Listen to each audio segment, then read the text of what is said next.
तव कथामृतं तप्तजीवनं कविभिरीडितं कल्मषापहं श्रवणमंगलं श्रीमदाततं भुवि गृह्णन्ति ये भूरिदा जनाः।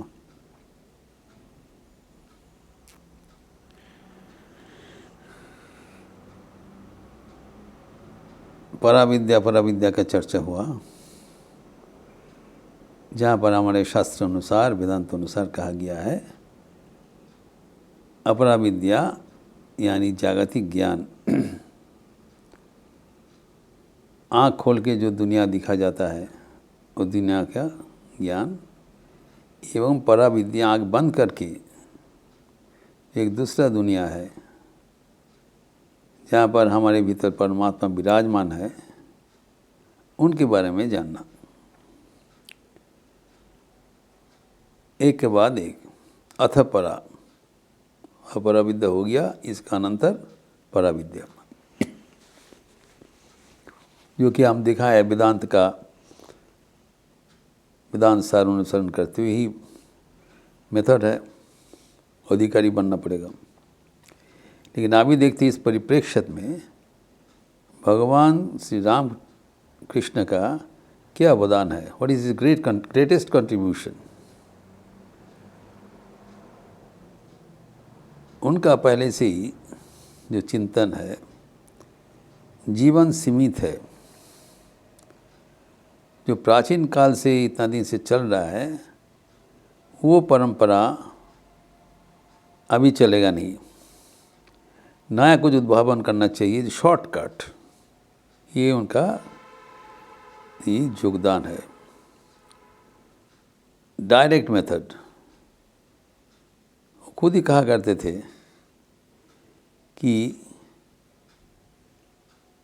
बादशाही अमल का मुद्रा अभी चलेगा नहीं, दोज आर ऑब्सोलीट कॉइन्स। तो शास्त्र में जो मेथड लिखा है अपराविद्या पराविद्या, ये सब अभी चलेगा नहीं। कारण कुलित अन्नग्रत प्राण, आयु कम है, वो सब करने का समय कहाँ है।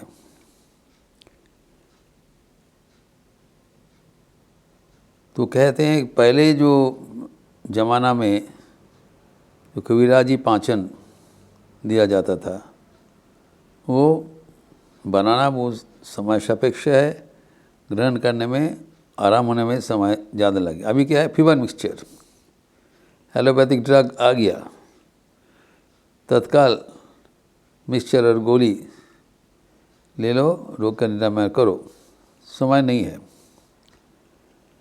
तो ये कम समय में क्या करना है कि डायरेक्ट पराविद्या अध्ययन करो, अपराविद्या पे जाने की कोई ज़रूरत नहीं है। कितने कहानी से, पैराबल स्टोरीज से ठाकुर जी सब समझाया कि कैसे संक्षिप्त साधन से लक्ष्य में पहुंचना। एक कहानी में बताया कि गणपति गणेश जी का सूक्ष्म विचार, ठाकुर के जो कहानी है कि देवी जी गजमती का हार पहन के बैठे हैं, बड़ा सुंदर हार। तो दोनों बेटा आया, कार्तिक और गणेश, दोनों ही चाहते हैं हमें वो मिल जाए, हार तो एक है, कैंडिडेट तो है।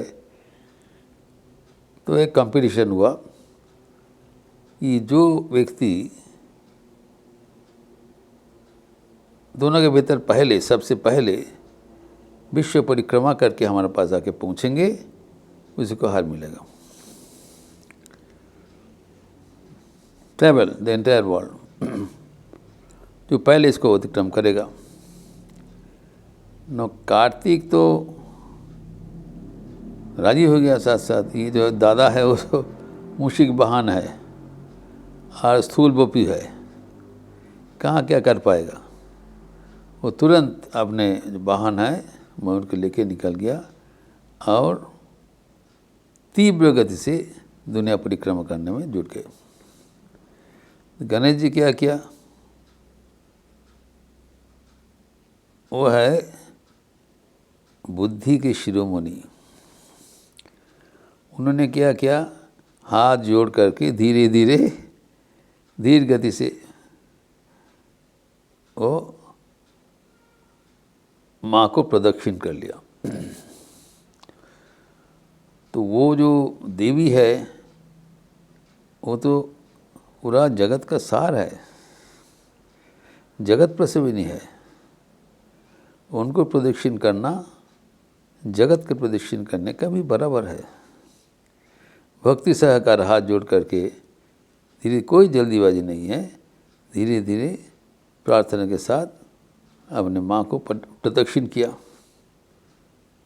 और ये बताया आपको प्रदक्षिण करना ही पूरा दुनिया का प्रदक्षिण करना हो गया, बराबर का है। सो तत्काल देवी जी अपना गला का वरमाल जो गजमोती का हार गणेश को पहना दिया, जीत गया और उनको गोद में ले लिया। अनेक समय बाद तीव्र गति से कार्तिक आके ऊपर उपस्थित हुआ और ताज्जुब होकर देखा, अरे दादा तो पहले ही, बड़े भाई पहले ही मोती का हार पहन के बैठे हैं माँ के गोद में, ये कैसे संभव हुआ। तब जब सुना तब उनको चैतन्योदय हुआ, ये उनके अग्रज कितने बुद्धिमान है। जब भगवान का प्रदक्षिण कर लिया तो दुनिया का प्रदक्षिण करना हो गया। कितने सुंदर ये कहानी से बताया in the parables of Shri Ram Krishna. और एक दूसरा कहानी बताया, अनेक कहानी है कि एक पंडित नदी पार करने के लिए तीर में आया तो एक नाव मिला बोट में, तो चढ़ गए।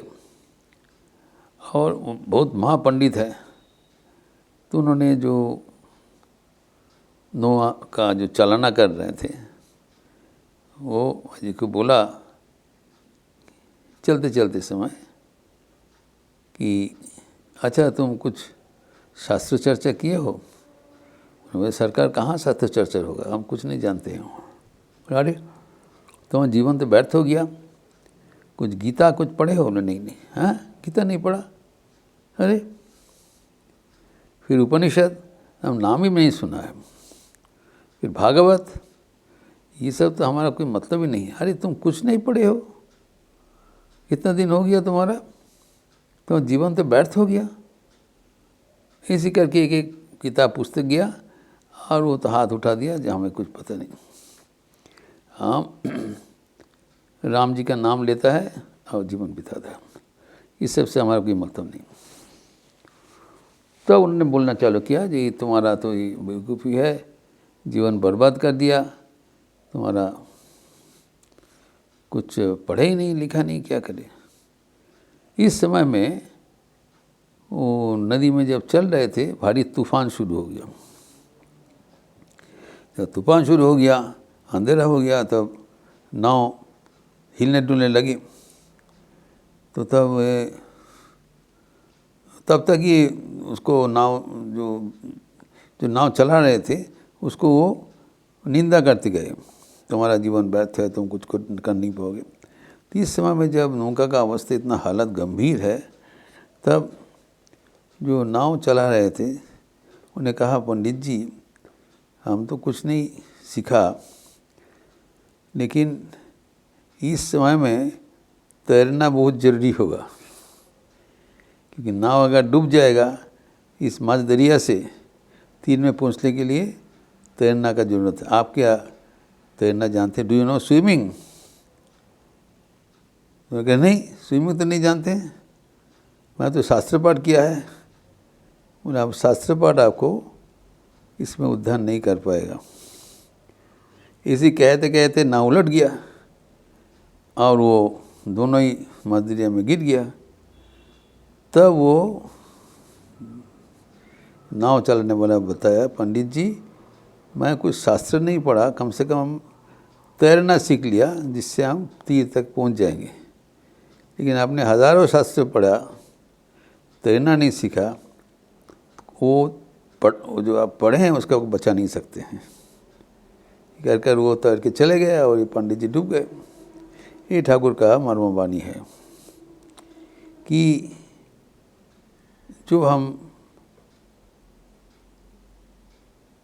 जो विद्या जो कहते हैं, जो हम सीखते हैं, वो अगर जीवन में कार्यकरी नहीं होगा तब वो व्यर्थ है। इसीलिए एक श्लोक में कहा जाता है, पुस्तकस्य या विद्या परहस्तगतम धनम कार्यकाले समुत्पन्ने न सा विद्या न तद्धनम। अर्थात जो विद्या पुस्तक में लिखा रहता है, पुस्तक ग्रंथ कहते, ग्रंथी में बंधन, ठाकुर कहते हैं ग्रंथ मतलब ग्रंथी, जितना तुम ग्रंथ पढ़ोगे उतने बंधन में फंसोगे। तो जी जो श्लोक में कहा गया है, जो किताबों में जो विद्या है, ज्ञान है, हम जो किताब पढ़ते हैं, ज्ञान आहरण करते हैं, जो ये कैसा है, अगर अपना धन आप किसी के पास गच्छित रखा, परहस्तगतम धनम, आपके पास है नहीं, तो जो धन आपके पास नहीं है और जो विद्या पुस्तक में है, कार्यकाले समुत्पन्न, जब प्रयोजन होगा, न सा विद्या न तद्धनम, तो विद्या भी कार्यकरी आपको कोई सहारा में नहीं आएगा और धन भी आपको कोई हित में नहीं रहेगा, है नहीं, उस समय में तो उपलब्ध नहीं है। जिसी व्यक्ति को हुआ था, पंडित जी को, जो कार्यकाली समुत्पन्न जब हुआ समय, तो उनका उसका कोई सहारा नहीं मिला, उनका जो धन है, जो उनका जो प्रतिपत्ति है, वो सब कुछ बेकार हो गया, व्यर्थ हो गया। तो इसीलिए श्री राम कृष्ण ये इसके ऊपर हमारे ध्यान आकर्षण किया कि जो पुस्तकस्थ जो किताबों में जो लिखा गया है, जो पुस्तक है, पोथी है, उसको पढ़ के जो हमारा जो विद्या ज्ञान आहरण हुआ, लेकिन वो अगर हमारा ईश्वर प्राप्ति के लिए नियोजित ना हो सके तब वो व्यर्थ है, क्योंकि जीवन का उद्देश्य ईश्वर लाभ, न कि पुस्तक पढ़ना। इसलिए ठाकुर इसके वो सबके दृष्टि आकर्षण किया। इस चर्चा को हम लोग फिर आगे बढ़ाएंगे परवर्ती दिन। ओम शांति शांति शांति। हरि ओम तत्सत। श्री राम कृष्णार्पणमस्तु।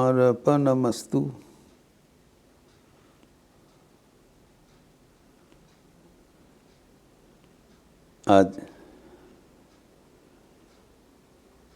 शुक्रवार का अवसर है।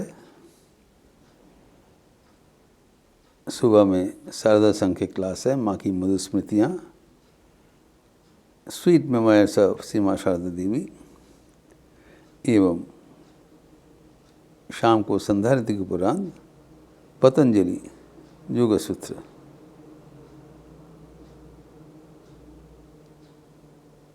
ये